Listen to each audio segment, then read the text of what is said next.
Olá, hoje estamos aqui com a Melissa Weber Mendonça. Ela é matemática e desenvolvedora de software na Quansight.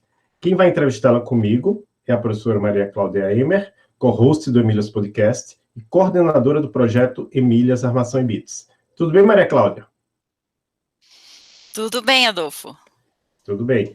Hoje estamos aqui também com o Marlon Pinheiro, que é desenvolvedor de software e mestrando em engenharia de software na UTFPR. E hoje ele é o nosso podcaster por um dia. Tudo bem, Marlon? Tudo bem, professor? É um prazer estar com vocês aqui. Olá, professora Maria. Olá. Olá, Melissa, tudo bem? Espero que seja um ótimo podcast aí, que a gente possa extrair várias informações construtivas da Melissa. É isso. Obrigado. Seja bem-vinda ao Emílias Podcast, Melissa. Tudo bem? Tudo bem, muito obrigada. Obrigada pelo convite, obrigada pela oportunidade. Espero acrescentar com vocês. Obrigado. Então, a gente sempre começa perguntando como é que você se interessou pela área da computação, mas no seu caso, você é matemática. Então, como é que você se interessou pela computação dentro da matemática? Como é que foi esse seu início lá atrás, lá na época do ensino médio, talvez? Eu comecei, realmente, o meu interesse inicialmente era pela matemática, mas eu sempre fui muito envolvida com videogame, sempre fui uma pessoa muito atraída pela parte da computação também.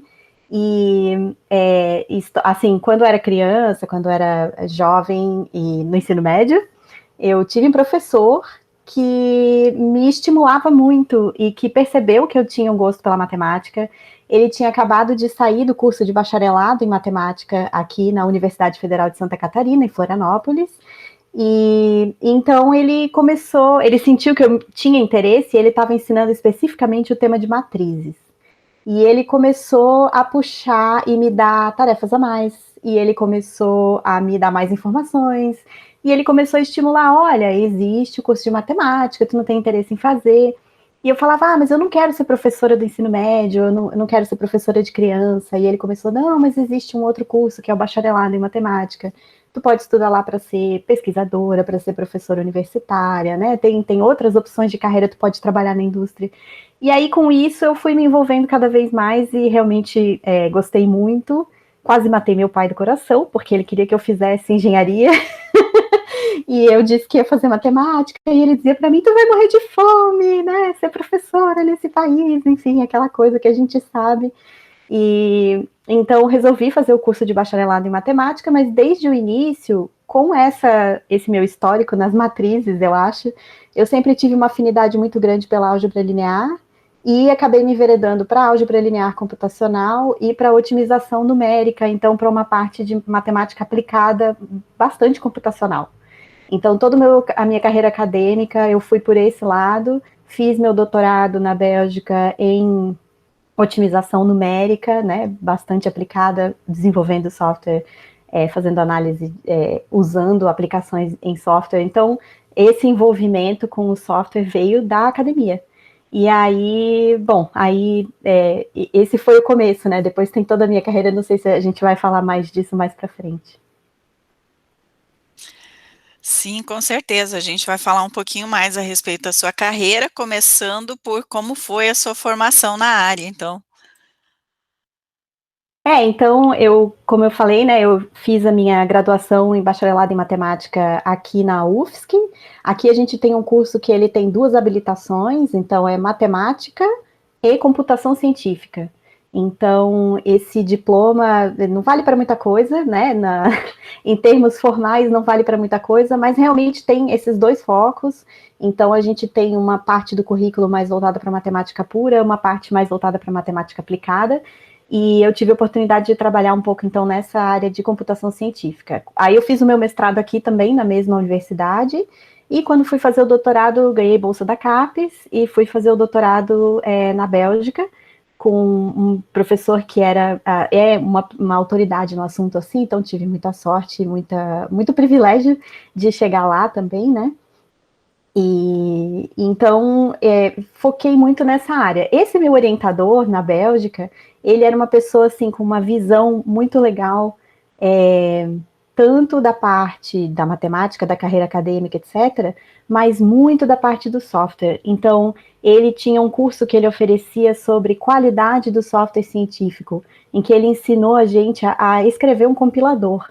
Ele ensinou a gente a licença de software. Ele deu seminários, uma pessoa do direito que vinha explicar para a gente o que era licença de software, o que era software livre, o que era open source, qual era a diferença entre os diferentes tipos de licença de software. Então, isso é uma coisa que não é comum, principalmente não é comum na academia, e ele tinha essa visão. Então, eu acho que o meu envolvimento com as comunidades de software livre, eu sempre tive, eu estou misturando um pouco agora, mas é porque faz sentido, né? Eu já tinha na UFSC, aqui a gente tinha um movimento muito pró-software livre, então todo mundo usava Linux, a gente tinha toda uma questão até ideológica, assim, né? É importante que o código seja aberto por uma questão científica, para que as pessoas possam replicar os resultados, para que a gente possa compartilhar conhecimento e toda essa coisa. E o meu orientador continuou reforçando isso, né? Então, a gente buscava sempre trabalhar com tecnologias abertas, a gente buscava sempre ir por esse caminho do software livre. Quando eu terminei meu doutorado e voltei para o Brasil, fiz o concurso, entrei na UFSC como professora, eu continuei me envolvendo com essas comunidades de software livre, e aos pouquinhos eu fui percebendo que o meu negócio não era tanto a pesquisa, era mais o desenvolvimento e me envolver nessas comunidades. Então, depois de 9 anos na UFSC, eu resolvi mudar de carreira, e resolvi investir nessa carreira tendo uma oportunidade de trabalhar e ganhar dinheiro com projetos open source. Então é lá que eu estou hoje. Certo, então conta pra gente um pouquinho a respeito do seu dia a dia, né? Como é o seu tempo hoje, o seu cotidiano? Então eu divido o meu tempo nessa empresa em que eu trabalho, a gente tem um modelo híbrido, então eu divido o meu tempo entre 20 horas, mais ou menos, né? Eu trabalho 40 horas, que é 8 horas por dia, né? 20 horas, mais ou menos metade do meu tempo eu dedico para o NumPy, especificamente, que é um projeto open source e que fornece uma estrutura de dados eficiente para a computação científica com Python.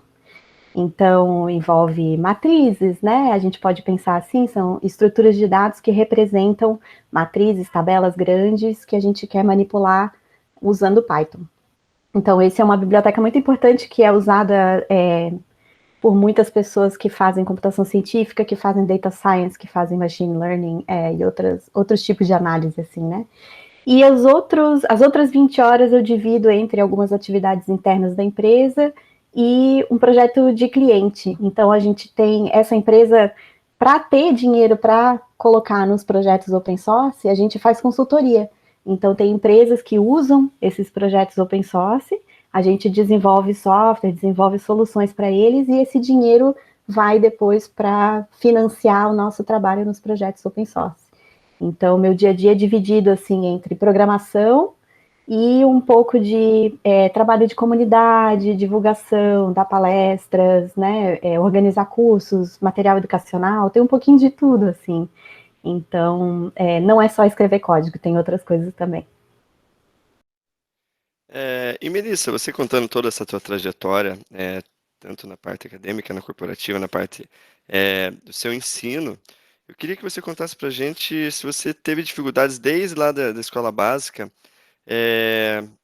Por ser mulher, você teve alguma dificuldade desde a sua escola básica, fundamental, na faculdade, no mestrado, no doutorado, e também, e também contando no trabalho? Eu gostaria que você falasse dessa parte para nós, por favor. Eu acho que, no meu caso, eu não tive nenhuma barreira direta, eu não tive ninguém que chegou para mim e falou assim, né, você não pode estar aqui, mas, por exemplo, na minha graduação e no mestrado praticamente inteiro, eu fui a única mulher da sala. Então, tinha, né, muitos homens e eu de mulher. E quando eu dava aula, né, eu dava aula geralmente nas engenharias ou na computação, às vezes eu era também a única mulher da sala, eu era a professora, né.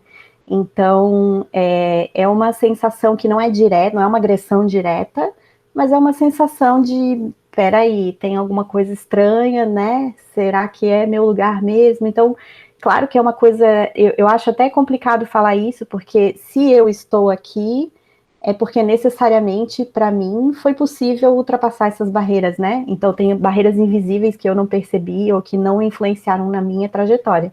A gente sabe que essas coisas existem, né? Então, eu acho que a maior sensação para mim foi essa de ser uma minoria. Essa foi a que eu mais senti e que ainda sinto hoje em alguns ambientes.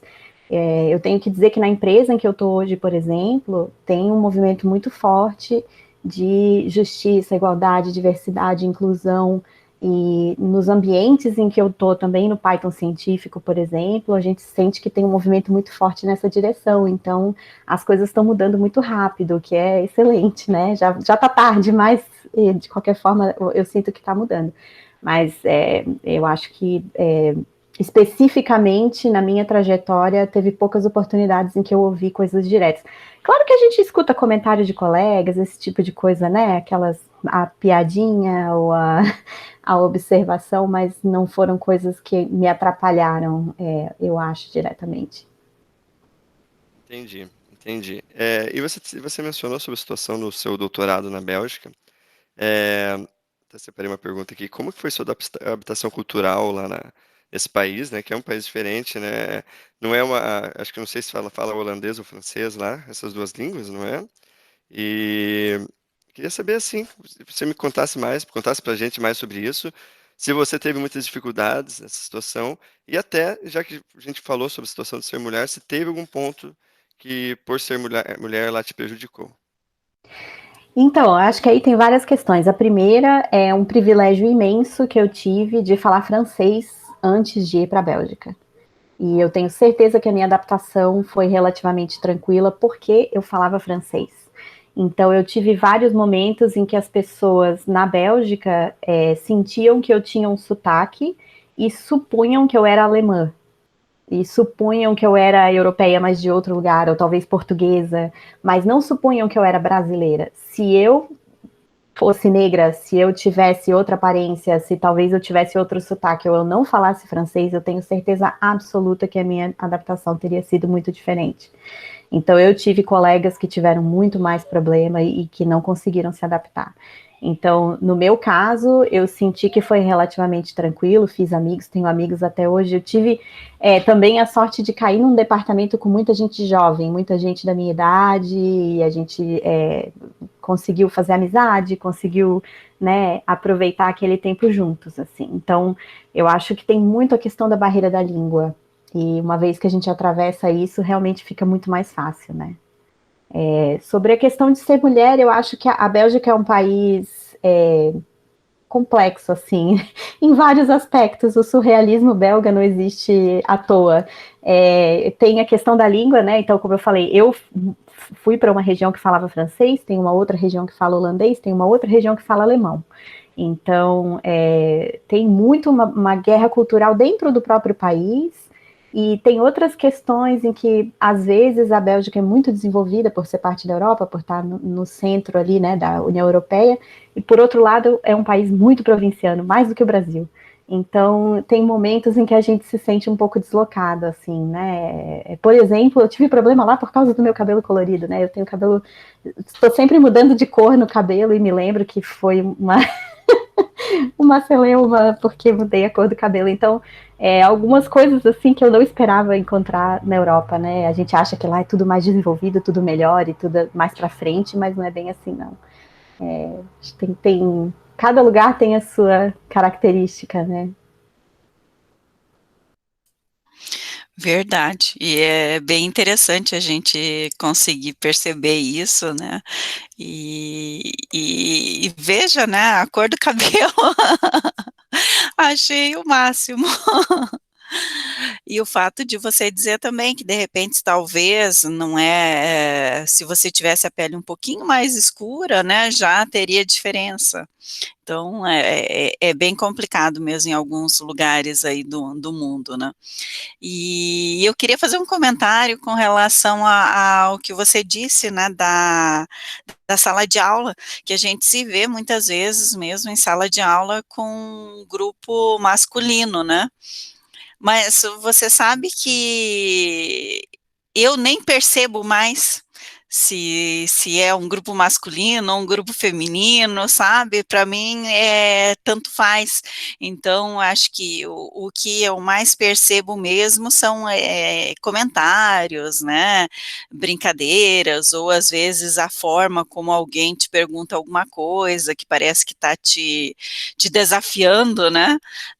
A responder. Então, mas não com relação a chegar numa sala assim e ter só homens. Acho que a gente acaba se acostumando até com esse fato, né, porque é algo meio que normal para nós, já que o número de meninas nas universidades, né, nos nossos cursos é tão pequeno, né, e a gente tem lutado para mudar isso. Essa é uma ideia, né, desse podcast aqui. Mas eu queria saber um pouco mais a respeito da sua pesquisa de doutorado, né? O que você pesquisou, então, nessa época que você estava na Bélgica, e se de repente foi uma continuidade daquilo que você fez no mestrado aqui, né? Foi bastante relacionado com o que eu tinha feito. Então eu comecei... Posso entrar na parte técnica, assim, talvez não seja muito fácil de explicar, mas eu vou tentar. Pode sim. Então, o que eu comecei, como eu falei, né, comecei já na graduação, me interessar bastante por álgebra linear computacional e otimização. Então, álgebra linear computacional significa o estudo, né, a análise de problemas de álgebra linear utilizando o computador. Então, a gente tem questões de precisão, de análise numérica, de sensibilidade numérica, né, de instabilidades numéricas, então erros de arredondamento, enfim, algoritmos diferentes, mais eficientes, mais rápidos, que a gente pode usar para resolver, por exemplo, sistemas lineares gigantes, né? Então, tem muitas aplicações, né? Costuma ser o centro da matemática aplicada, porque a maioria dos problemas se resolve lá no fundo num sistema linear. Então, a gente acaba que são algoritmos, né, técnicas muito importantes. E a otimização, que significa encontrar a melhor solução dentro de um conjunto de soluções possíveis, né? Então, no meu caso, como estudava otimização numérica, mais pelo lado matemático, significa, geralmente, minimizar uma função sujeito a determinadas restrições. Então, quando eu fiz o meu mestrado, estudando um método para resolver sistemas lineares, um método computacional para resolver sistemas lineares, fiz alguns experimentos, naquela época em Fortran, né, não faz tanto tempo assim, mas eu comecei pelo Fortran porque é uma linguagem muito popular na álgebra linear computacional e na matemática aplicada em geral, e fiz essa parte que foi meu mestrado, então um estudo de uma técnica, um método novo para resolver sistemas lineares. E aí, quando fui para o doutorado, foi para fazer otimização. Então, são áreas muito relacionadas, né? O que eu estudei também no mestrado envolvia, né, era muito próximo do que a gente chama de métodos multigrid, em que a gente tem uma sequência de problemas que representam o mesmo problema abstrato, mas que a gente representa no computador com vários níveis de precisão. Então, a gente usa mais ou menos variáveis, dependendo da precisão que a gente quer para resolver aquele problema. Então, normalmente, a gente tem um problema contínuo, e a gente vai escolher um número de pontos para representar aquele problema de forma discreta no computador. O computador não sabe fazer nada contínuo, então, para a gente trazer o problema para o computador, a gente tem que discretizar. E nesse processo a gente pode escolher quantos pontos a gente quer colocar, né? A mesma coisa que fazer um desenho e escolher determinados pontos para fazer uma aproximação com retas, né? Todo mundo que jogou um videogame antigo sabe aqueles gráficos poligonais que a gente tem, é mais ou menos isso. Então, quantos mais pontos a gente colocar, menos óbvio fica aquele polígono, né? Parece que está contínuo. Mas, se a gente coloca muitos pontos, isso implica num sistema linear lá no fundo que tem muito mais variáveis. Então, ele é gigante. A gente precisa de um computador muito mais potente para resolver. Então, essa técnica multigrid, como a gente escolhe diferentes níveis de discretização, vamos supor assim, a gente ia de 9 pontos para 16 milhões de pontos. E várias coisas no meio. Então, a gente resolve esse problema subindo e descendo nessa hierarquia de discretizações, e tem técnicas, tem explicações que dizem que isso é uma maneira eficiente de resolver o problema, porque a maior parte do trabalho a gente vai fazer em problemas menores, com menos variáveis, né? Então, existe essa técnica para resolver sistemas lineares. O meu trabalho de doutorado foi aplicar essa técnica em problemas de otimização. Então, a gente usou essa ideia de discretizar o problema com números diferentes de pontos, né, para resolver problemas de otimização de maneiras mais eficientes. Então, eu fiz uma análise teórica e também algumas análises computacionais, assim, algorítmicas mesmo, implementações, alguma coisa em Fortran, alguma coisa em MATLAB, que é uma outra linguagem também muito popular nessa área de computação científica, mas que é proprietária, né? Então, é mais ou menos isso. Não sei se dá para captar, assim. Dá sim, eu acho que é bem interessante, né, a sua pesquisa, e você acabou levando alguma coisa da sua pesquisa para o que você faz hoje? Acho que muito do que eu aprendi de técnicas de implementação eu continuo usando hoje, até porque hoje eu estou trabalhando no NumPy, e na época, tudo que eu implementava no MATLAB estava sendo implementado também no NumPy, assim, né? Era muito paralelo, muito parecido as técnicas e as próprias aplicações do que as pessoas querem. Então, por exemplo, tem várias técnicas, vários problemas que surgem no NumPy que eu sei a teoria, né, que eu consigo reconhecer, eu consigo ver quais são os problemas específicos. Por exemplo, no NumPy tem um submódulo de álgebra linear que calcula determinante, que, né, faz autovalores, enfim, usa todas essas técnicas de álgebra linear para resolver problemas. Então, tem sim muita coisa que eu reaproveito.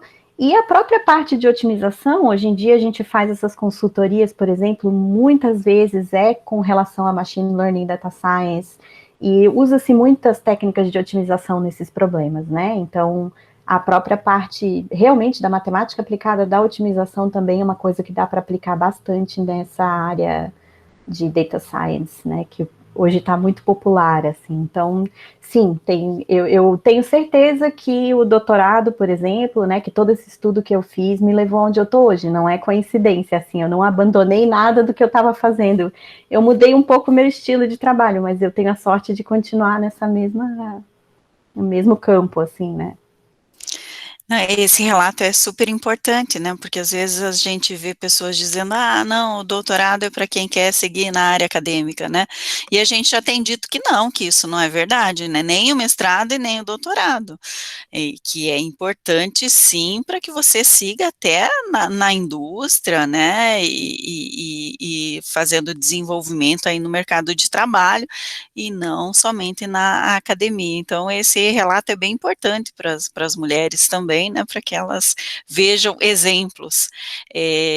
Uma outra questão que nós ficamos pensando aqui, né, que causa curiosidade, é como foi essa mudança que você fez, né, da carreira acadêmica para um emprego estável, para ir trabalhar em uma empresa, né, quer dizer, na verdade, você saiu de um emprego estável, né, na universidade, para ir trabalhar em uma empresa, e quais foram os fatores que fizeram, né, você fazer essa mudança, né, o que você pesou, assim, para resolver, não, eu decido ir para trabalhar na empresa nesse momento? Eu acho que teve muitas questões, lógico, mas a principal foi que eu me senti um pouco restrita pela estrutura da universidade. Eu acho que eu sou uma pessoa apaixonada pela universidade, eu amo dar aula, eu gosto muito do ambiente da universidade, de estar em contato com as pessoas jovens, assim, é muito enriquecedor a universidade, né, o ambiente. Mas eu sentia que o meu trabalho, eu poderia ter mais impacto, né? Então, eu enxergava assim, por exemplo, fazer pesquisa, eu pensava, um artigo que eu vou escrever, eu vou submeter para uma revista, não sei se tantas pessoas vão ler. E como eu via do outro lado esse desenvolvimento, por exemplo, em projetos open source, né? Eu via, nossa, olha o impacto que tem. O NumPy é um projeto que tem entre 10 e 15 milhões de usuários. Olha o impacto que isso tem e olha o avanço que isso pode fazer na ciência. Quantas pessoas, quantos projetos científicos dependem desse tipo de infraestrutura digital que a gente chama, né? Então, eu sentia que contribuindo para esses projetos, eu podia ter mais impacto do que fazendo pesquisa, uma coisa que eu me considero não tão boa em pesquisa. Então, eu não ia fazer pesquisa impactante, mas talvez nesse projeto eu teria chance de contribuir melhor, sabe? Eu acho que é uma questão de adaptação da própria habilidade. Assim, a minha habilidade, eu acho que se adapta melhor a esse tipo de trabalho.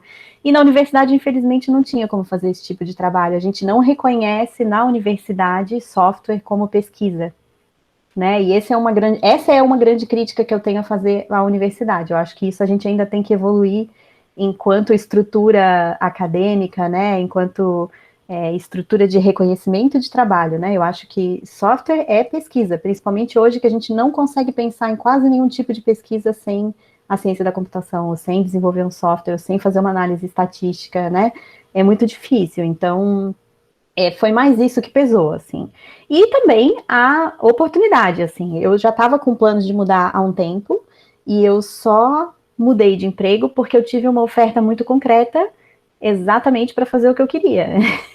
Então, chegou na hora, né? Eu estava preparada, eu vim estudando técnicas de programação, eu vinha estudando Python, eu vinha estudando, né, Julia, eu vinha estudando um monte de teorias de programação, coisa que eu nem usava no meu trabalho, porque eu pensava em, eventualmente, encontrar um outro emprego que se adaptasse melhor ao que eu queria. Então, quando chegou, eu estava preparada, digamos assim, né? Então, foi isso, assim. Eu também tive a oportunidade de pedir uma licença por um ano, em vez de pular direto, né? Então, eu fiquei um ano numa licença sem vencimento, e aí, quando a licença acabou, foi em dezembro de 2020, aí é que eu pedi a exoneração definitivamente. Muito legal. Tem uma situação aí que a professora mencionou, a professora Maria mencionou, que é verdade, infelizmente, eu acho que a professora Melissa, eu vou chamar a professora Melissa também, vai concordar que existem muitas empresas de mercado de trabalho que não dão o valor que o mestrado e o doutorado tem, né? Eu acho que pensam só que deve ser MBA ou pós ou graduação, não, o mestrado só serve para pesquisa. Só mencionando aqui, foi uma situação que quando eu entrei no mestrado, eu passei na empresa anterior, e a empresa que eu estou atual já é totalmente diferente, atualmente é extremamente diferente. Eu adicionei uma pergunta aqui, tá, professora, não me leve a mal, mas eu queria saber da professora Melissa se a empresa dela realmente dá esse valor. Lógico que dá, porque ela, como profissional, está lá, mas estou dizendo assim, no quesito técnico, do mestrado e do doutorado, se ela tem isso. E a segunda pergunta, eu ouvi muito, assim, por trabalhar numa empresa de petróleo, que essas energias não renováveis, daqui a muitos anos, seja 40, 50, 80 anos, elas não vão ser mais a coisa mais cara do mundo, né, que a gente chama de petróleo de ouro negro. Que o que vai ser são os dados, né, que os dados vão ser o nosso novo ouro, que vão ser as coisas que vão mais valer, que vão estar no mercado, que vão estar sei lá, em ações. Eu queria saber a sua visão, professor, se a senhora concorda com isso aí. E é isso. O que você pode falar sobre isso? Já que realmente você tem esse conhecimento sobre dados, sobre Python e tudo mais. Então, a primeira pergunta, eu acho que eu vou te dizer que 90% das pessoas da minha empresa têm doutorado. São refugiados da academia. A gente brinca que a gente é um grupo de apoio a ex-acadêmicos, basicamente. Então, são pessoas que trabalham nessa área. Nós somos especificamente uma empresa de consultoria em computação científica. Então, a maior parte das pessoas está nessa área, vem da academia, tem alguma experiência de pesquisa, tem alguma experiência de trabalhar na universidade, ou de fazer um pós-doc, ou de fazer um doutorado, né? E então é muito valorizado, não é um pré-requisito, claro, mas ao mesmo tempo acaba que são as pessoas que estão numa posição de avaliar até essa segunda pergunta que tu me fez, assim, essa questão dos dados, por exemplo, exige um conhecimento de domínio, né, específico, assim, por exemplo, a gente tem pessoas que trabalharam muito tempo com meteorologia, tem pessoas que trabalharam muito tempo com oceanografia, tem pessoas que trabalharam com física, tem pessoas que trabalharam com engenharia de materiais, e todas essas áreas, quando a gente está fazendo uma consultoria, podem ser relevantes. Então, trazem, né, o próprio conhecimento dos domínios científicos é muito importante, e a gente acaba entrando em projetos por causa disso. Então, é super valorizado, é super importante, e eu concordo com essa afirmação, assim, eu acho que a gente vê que a indústria dos dados está crescendo muito. Logicamente, tem muita aplicação mal feita também, a gente sabe que tem, né, muitos problemas com essa questão dos dados, mas eu acho que é muito claro também que as empresas vão investir nisso e que isso é um campo gigantesco. Agora, eu acho, né, ou pelo menos pela experiência que eu tenho, as pessoas que vêm com conhecimentos de outras áreas e que eventualmente acabam caindo na área de dados, né, fazendo uma formação complementar ou não, acabam trazendo uma experiência mais legal do que alguém que vem com um conhecimento mais abstrato, sabe? Então, eu acho que são equipes que se complementam. Eu acho que tem a pessoa que é mais especialista na parte de ciência de dados, por exemplo, pura, né, nas teorias, nos algoritmos e nas técnicas, ela, às vezes, precisa ser complementada por uma pessoa que tenha conhecimento de outro domínio específico da física, da química, da engenharia, da própria matemática, sei lá, né? Então, eu acho que essas equipes multidisciplinares são super importantes, pelo menos é onde eu vejo que tem mais movimentação, inovação, sabe, e resultados bem legais, assim. Então, eu vejo que isso é uma tendência mundial, né? A gente vê muita gente de ciência de dados vindo de outras áreas, vindo da biologia, vindo da química, Então, eu acredito que essa parte interdisciplinar é super importante, assim, esses times que se complementam, né? Não sei se eu respondi a tua pergunta, espero que sim. Oh, sim, sim. Muito obrigado, viu? Eu quero fazer mais uma pergunta e para dar uma oportunidade para você falar um pouco mais sobre o NumPy, porque eu estava vendo aqui a página do NumPy, né? Ele tem aqui é um projeto antigo. Estou vendo que lá no GitHub provavelmente o primeiro commit foi em 2001, então já são quase 20 anos. Você está lá como uma das contribuidoras. Você falou que não programa tanto, mas tem lá commits seus. E ele tem aqui, não estou vendo aqui mais, mas tem aquelas palavras que estão na moda. Ah, tá aqui, ó. Ciência de dados, machine learning, né? Essas coisas que estão na moda. Então, o que é o NumPy e qual a importância dele para a comunidade Python? Então vamos lá. O NumPy é um projeto, como tu falou, é um projeto antigo, né? E só a título de curiosidade, a pessoa que criou o NumPy é o CEO da empresa onde eu trabalho hoje. Então ele continua trabalhando nessa mesma área, né? Ele vem de uma área de ciências biomédicas, então ele precisava dessa estrutura para trabalhar e foi por isso que ele criou, né? Então o NumPy é uma biblioteca escrita em parte em Python, em parte em C, que fornece essa estrutura de dados eficiente, rápida, para ser usada dentro do Python para fazer manipulações numéricas. Então, o Python é uma linguagem que não é conhecida por ser rápida, né? Ela é uma linguagem conhecida por ser didática, por ser fácil de aprender, por ser fácil de ler, mas o desempenho numérico dela, né, a velocidade com que ela faz conta, por exemplo, não é tão alta. Então, na época, para poder usar Python aplicado a problemas da matemática aplicada, né, esses problemas de matrizes, de vetores, era preciso uma estrutura de dados mais específica. Então, foi isso que o NumPy trouxe, né? Além disso, ele tem algumas ferramentas extra. Então, são ferramentas que permitem fazer geração de números aleatórios, transformadas de Fourier, algumas ferramentas que são básicas para quem vai fazer computação científica, né, ou matemática aplicada. E ele traz também uma ferramenta que chama F2Py, que é uma ferramenta que permite encapsular código Fortran para ser usado dentro do Python. Então, eu estou trabalhando nessa ferramenta, já que eu tenho essa experiência com Fortran, eu estou trabalhando no F2Py, e eu trabalho também na parte de documentação, né? Então, como essa biblioteca, né, o NumPy, fornece essa estrutura de dados que é básica, assim, fundamental para quem vai fazer computação científica, todos os projetos de computação científica do Python dependem da NumPy. Então, o SciPy, que é um outro projeto enorme, que tem todas as ferramentas para usar computação científica, só consegue funcionar em cima da NumPy. Então, se a gente vai usar a SciPy, a gente tem que usar a NumPy também.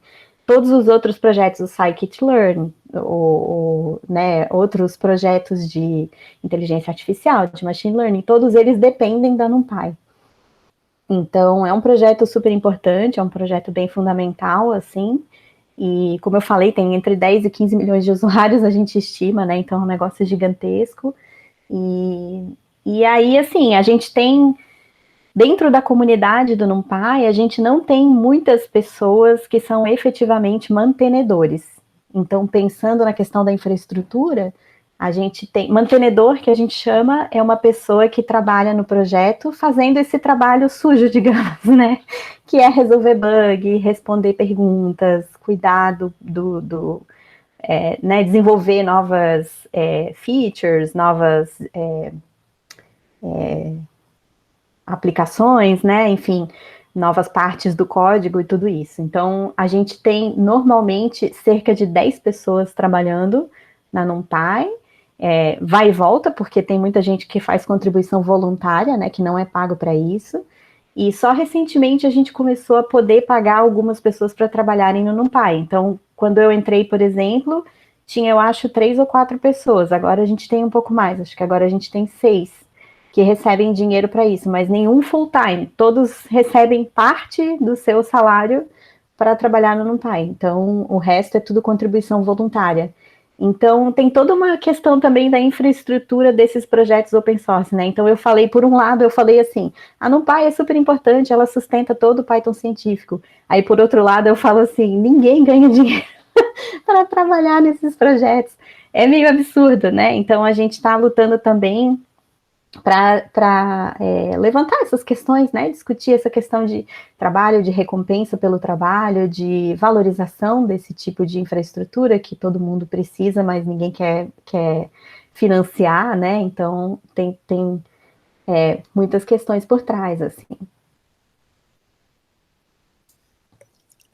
São questões complexas, né, que precisam ser discutidas. Mas vamos mudar um pouquinho de assunto, então, agora. Agora vamos falar um pouco a respeito de grupos, né, de apoio a mulheres. Você participa de algum grupo de apoio à mulher, talvez na computação, ou então na matemática, né? O meu maior envolvimento é com as PyLadies, que é um grupo de mulheres no Python, né, então a gente tem...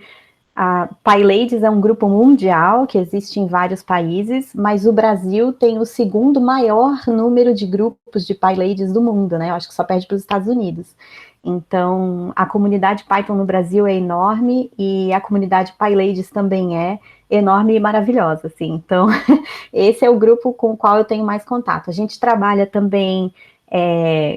eu tenho contato com outros grupos, né? Então, por exemplo, tem um grupo internacional que chama Data Umbrella, que seria, né, o guarda-chuva de dados, que é mais ou menos um grupo envolvendo qualquer... Não é restrito a uma linguagem, são quaisquer linguagens ou tecnologias que se apliquem à ciência de dados e que também é voltado especificamente para grupos subrepresentados na tecnologia, né, então não só mulheres, mas também pessoas da comunidade LGBTQI+, e pessoas, tem muito essa questão também da distribuição geográfica, que a gente sabe que é complicado, né, é tudo muito centralizado, Estados Unidos, Europa, e enfim, tem outros grupos também, tem um que se chama Women in Machine Learning and Data Science, então as mulheres na Machine Learning e Ciência de Dados, que também faz vários encontros, né, também a gente já fez algumas colaborações com esse grupo também, que é super legal. Então, é esses que eu posso citar, assim, mais específicos. Legal, professora. E querendo saber mais um pouco, já que está mencionando essa situação do sexo feminino, queria saber se teve uma mulher específica ou algumas, que inspiraram a sua carreira, seja a carreira de docente ou a carreira dessa parte de matemática, a parte corporativa. A gente queria saber mais um pouco sobre isso. É complicado a gente colocar, assim, uma pessoa, né? Eu acho que eu vou tomar a liberdade de citar duas. Assim, poderia citar muito mais, mas eu acho que tiveram duas que foram mais marcantes. Uma é minha mãe, que desde que eu era criança, trabalhava fora, né? E a gente sabe que é complicado. Eu hoje tenho um filho, eu sei o quanto que é complicado a gente trabalhar fora e criar uma criança. E ao mesmo tempo sempre me estimulou muito nesse sentido, sempre foi muito, me apoiou muito, sempre disse, sabe, vai, trabalha, faz o teu trabalho, faz o que tu quer, tu tem que correr atrás, não se deixa abalar por essas coisas. Então eu acho que me estimulou muito a procurar, né, mesmo antes de eu decidir fazer matemática, por exemplo, eu tinha decidido fazer engenharia, então só por isso eu já sinto que fui estimulada de uma maneira diferente da maioria das mulheres, né, a gente sabe que não é uma carreira que as mulheres procuram muito, são desestimuladas dentro da faculdade, por exemplo, mas às vezes até antes, já tem uma pressão da família, isso não é coisa de mulher, né, então eu sinto que a minha mãe teve um papel importante nisso. E tem uma outra pessoa que eu posso citar, que é a professora Débora Menezes, é uma professora do Departamento de Física aqui da Universidade Federal de Santa Catarina, e ela foi minha professora durante a graduação, e eu me lembro o quanto me impressionava, assim, a postura dela em sala de aula, e o quanto ela era legal, e o quanto ela produzia, e era conhecida por ser uma pessoa muito competente, sabe, que tinha uma carreira legal. Então, até hoje ela é uma pessoa que me inspira muito, ela trabalha no grupo de gênero da Sociedade Brasileira de Física, e ela é bastante ativista nessas questões de gênero, já escreveu vários artigos sobre isso, então é uma pessoa que me mostrou que era possível falar dessas questões e trazer uma segurança, porque a gente sabe que existe um comentário que é assim, tá reclamando porque não é capaz de produzir, né? Eu não sei se outras pessoas já perceberam isso, mas pelo menos nos meus círculos é muito comum isso. Assim, a pessoa que é feminista fica reclamando dessas coisas, fica falando que as mulheres estão sofrendo preconceito, é porque não tem capacidade de fazer as coisas, né? A gente sabe que existe um preconceito super gigante em torno dessas questões, e eu acho que ela foi uma pessoa que eu vi assim, não, ela tá lá e ela tá falando essas coisas, e eu também posso, né? Eu também posso me colocar, eu também posso me sentir competente fazendo, não importa o que eu esteja fazendo, né? E então é uma pessoa que me inspira muito até hoje, assim, eu sigo ela, continuo vendo as coisas que ela tá fazendo, que ela tá escrevendo e que ela tá levantando. Mas a ideia é essa, né, mesmo, não uma pessoa só que tenha te inspirado, mas talvez uma ou várias, né, várias mulheres que tenham te inspirado na sua carreira, e acho bem interessante o fato de você lembrar da sua mãe, né, da garra, do fato de ela trabalhar fora também, das dificuldades, e do auxílio na hora que você escolheu, né, dizer, sim, você pode escolher o que você quiser, né, porque você pode ser o que você quiser. Então, acho que esse papel da mãe na vida da gente também é bem importante, né. Mas agora a gente pede para você falar um pouco com as nossas meninas, né, ou então com mulheres que estejam pensando em seguir carreira na computação, talvez que estejam pensando em mudar também, né, dar uma reviravolta na vida e entrar na computação. O que você diria para motivá-las ou inspirá-las? Eu acho que a minha maior dica, entre aspas, né, a minha maior orientação é a seguinte: procurem grupos de mulheres, se fortaleçam juntas, se fortaleçam na coletividade, se fortaleçam em grupo, troquem experiências, façam as coisas juntas, porque eu, na minha experiência, quando eu era mais jovem, que eu estava estudando, eu não tinha esse grupo, né?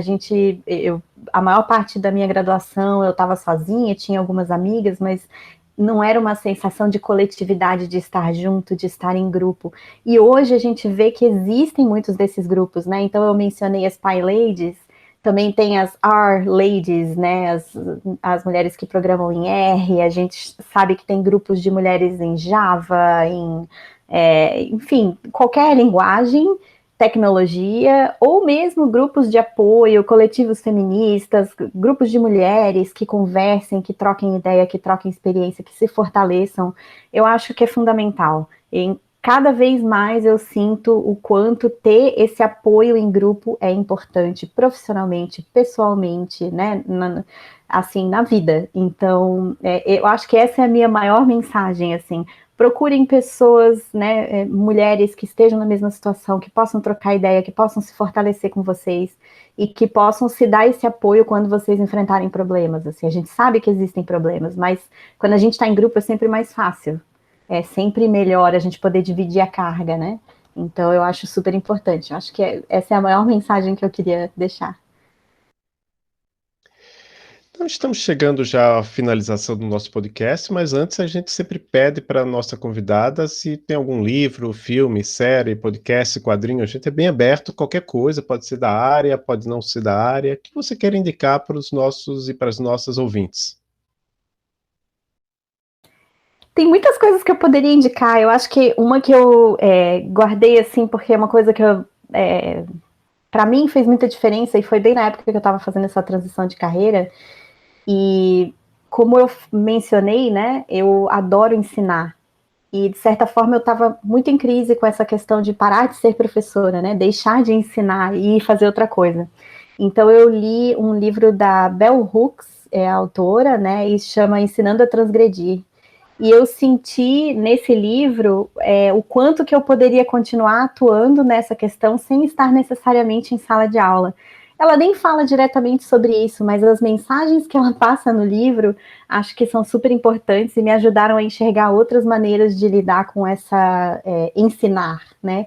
O quanto que isso pode ser mais amplo do que só estar em sala de aula. Então, essa é uma indicação que eu tenho. Eu acho que é um livro fantástico, e todos os livros da Bell Hooks são fantásticos, mas eu gosto muito desse.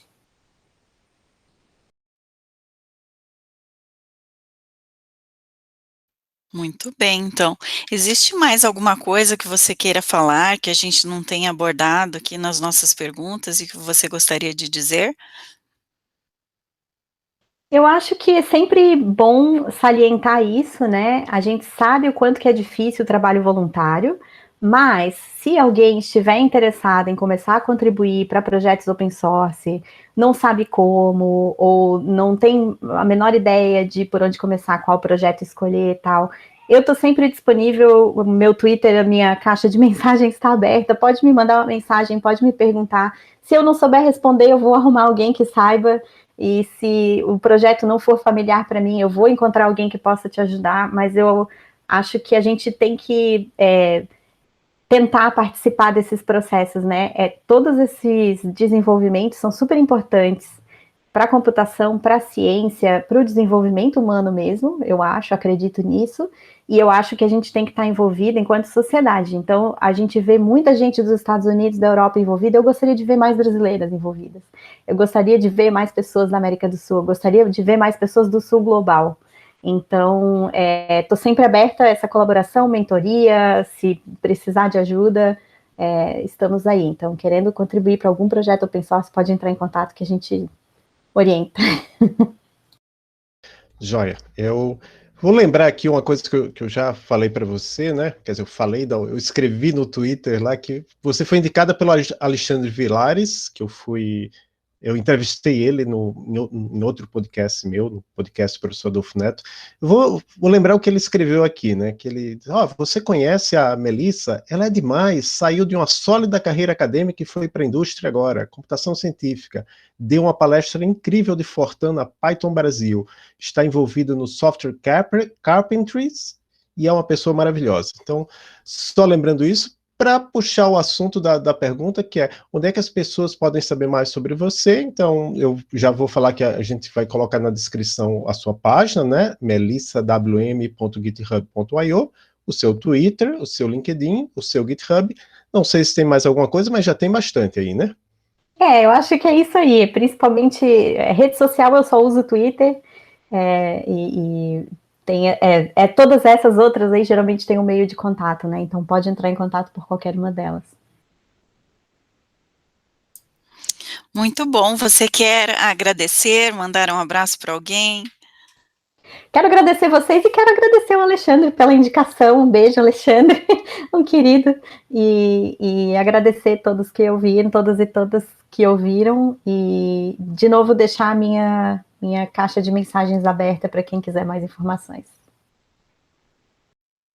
Então, eu vou agradecer inicialmente ao Marlon, né, o Marlon Pinheiro. Muito obrigado por ter sido podcaster por um dia, Marlon. Então, obrigado, professor Adolfo, pelo convite, obrigado, professora Maria. Parabéns, Melissa, professora Melissa, parabéns por toda a sua trajetória. Sabe que você ganhou um admirador, não só pela parte de toda dessa mudança, né, do mercado sólido que você estava, no mercado docente da Faculdade de Santa Catarina, de mudar para uma empresa corporativa que a gente todos sabem aqui que é muito difícil o mercado corporativo, ainda mais no Brasil, ainda mais na América Latina, por situações políticas, por situações econômicas, sabe? Então, parabéns por essa confiança, por esse autoconhecimento, né? Porque a gente tem que ter um autoconhecimento e falar assim, não, eu vou lá e vou ficar nesse trabalho, vai ser sólido para mim. Acho que parabéns por isso. Parabéns por toda essa trajetória, porque eu sei o quão é difícil fazer um mestrado, é difícil a gente não parar de estudar, né? Porque tem outras situações, a gente se torna pai, se torna mãe, tem família, não é fácil. Ainda mais difícil vai ser, o meu plano também é fazer um doutorado, então, sabe, quando eu menciono sobre admiração, é isso, sabe que eu vou tomar você como referência, tá, Melissa? Não é mentira. E só finalizando, quando você mencionou sobre coletividade, é um grande ponto realmente, eu acho que tanto no mercado de trabalho, tanto no mercado, não, desculpa, na parte acadêmica, tá? Quando a gente está estudando, eu tomo meus colegas aqui no mestrado, nossa, a gente sempre se ajuda, nós grandes amigos da Sempre a Vida, e o coletivo também dos professores, que o professor Adolfo, a professora Maria, o professor Laudelino, me adotaram. Então, eu acho que esse coletivo é uma grande visão, realmente, é uma coisa que faz a gente não desanimar e não parar. Então, parabéns por toda essa trajetória. Obrigado, professores, por esse convite, novamente. Obrigado, Marlon. Eu passo a palavra para a professora Maria Cláudia para fazer o seu agradecimento final à Melissa. É isso aí, né? Obrigada, Marlon, né, por participar com a gente aqui.